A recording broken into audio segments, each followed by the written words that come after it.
মাটির চুলার রান্না খেতে সবাই অনেক পছন্দ করে, আর করবে নাই বা কেন। মাটির চুলার রান্না খেতে ভীষণ মজাদার হয়। শ্বশুর বাড়িতে বেড়াতে আসলে আমি সবসময় মাটির চুলাতে রান্না করি, কারণ শহরে গ্যাসের চুলায় রান্না খেতে খেতে আর ভালো লাগে না। আজকে আমি বাসার সবার জন্য রান্না করছি ব্রয়লার মুরগির ভুনা।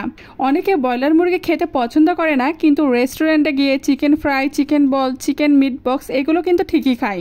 আবার জিজ্ঞেস করলে বলবে যে আমি ব্রয়লার মুরগি তো খাই না। তো যাই হোক, মুরগি রান্না করার জন্য প্রথমে একটা কড়াই চুলার উপরে উঠিয়ে দিয়েছি। এরপর পরিমাণ মতো তেল দিয়ে তেলটা হালকা গরম করে নিব। যখন তেলটা হালকা গরম হয়ে আসবে ঠিক সে পর্যায়ে এর মধ্যে দিয়ে দিব পেঁয়াজ কুচি দিয়ে হালকা ভেজে নিব। আর পেঁয়াজ কুচি যখন হালকা ভাজা হয়ে আসবে ঠিক সে পর্যায়ে এর মধ্যে দিয়ে দিব 3 টেবিল চামচ পরিমাণ মরিচের গুঁড়ো, 2 টেবিল চামচ পরিমাণ হলুদের গুঁড়ো, 2 টেবিল চামচ পরিমাণ লবণ আর পরিমাণ মতো আদা বাটা। এখন সবগুলো মশলা খুব ভালোভাবে মিক্সড করে নিতে হবে। মিক্সড করা হয়ে আসলে এ পর্যায়ে এর মধ্যে আবারও দিয়ে দিব রসুন বাটা আর জিরা বাটা, 4-5টা সাদা এলাচ একটু নাড়াচাড়া করে নিয়ে এরপরে এর মধ্যে দিয়ে দিলাম দারচিনি আর তেজপাতা। মাটির চুলায় রান্না করলে অনবরত নাড়াচাড়া করতে হবে, না হলে নিচে ধরে আসবে আর মশলাগুলো পুড়ে যাবে। মাটির চুলার আগুনের তাপের পরিমাণ বেশি হয়, এর জন্য রান্নাটা একটু কেয়ারফুলি করতে হয়। মশলাগুলো প্রপারলি কষানো হয়ে এসেছে। এখন আমি এর মধ্যে দিয়ে দিব কেটে ধুয়ে পরিষ্কার করে রাখা মুরগির মাংস। সবগুলো মাংস না দিয়ে অল্প করে মাংস দিয়েছি, যেন ভালোভাবে মশলার সাথে মিক্সড করে নিতে পারি। ভালোভাবে নাড়াচাড়া করে মশলার সাথে মাংসগুলো মিক্সড করে নিব। প্রপারলি মাংসগুলো মিক্সড করা হয়ে আসলে এখন আমি এর মধ্যে আবারও কিছু কাঁচা মাংস দিয়ে আবারও মশলার সাথে মিক্সড করে নিব। মুরগির মাংস অনেকে খেতে একদম পছন্দ করে না, তবে তারা যদি এইভাবে একবার রান্না করে খায় তাহলে কিন্তু তারা পছন্দ করবে, সাথে চেটেপুটে খেয়ে নিবে। ব্রয়লার মুরগি রান্না করার সময় যত কষানো হয় রান্নার টেস্ট তত বেড়ে যায়।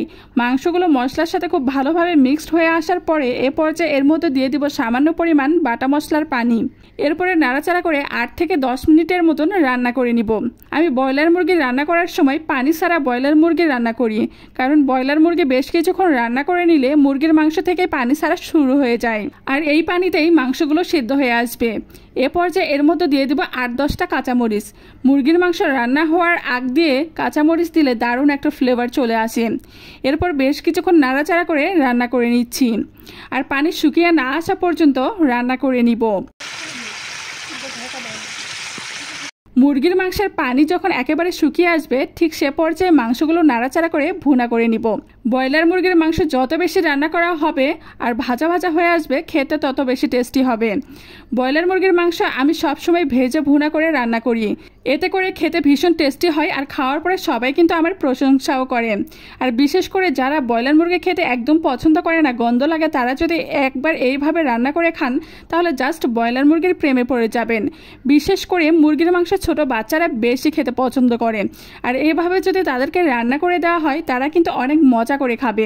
মাংস রান্না প্রায় আমার হয়ে এসেছে। এখন আমি অনবরত নাড়াচাড়া করছি, কারণ মশলাগুলো কড়াইয়ের সাথে লেগে যাবে, আর মশলা যদি নিচে ধরে আসে সেই রান্না খেতে একদম ভালো লাগে না। ব্রয়লার মুরগির রান্না কে কে খেতে পছন্দ করেন অবশ্যই জানাবেন। রান্নাটা আমার হয়ে এসেছে। এ পর্যায়ে সিক্রেট একটা মশলা দিয়ে দিলাম রান্নার উপরে। এই মশলা দেওয়ার কারণে মাংসটা খেতে ভীষণ ভালো লাগে। আপনারা সবাই ভালো থাকবেন, আবারও দেখা হবে নতুন কোনো ভিডিও নিয়ে।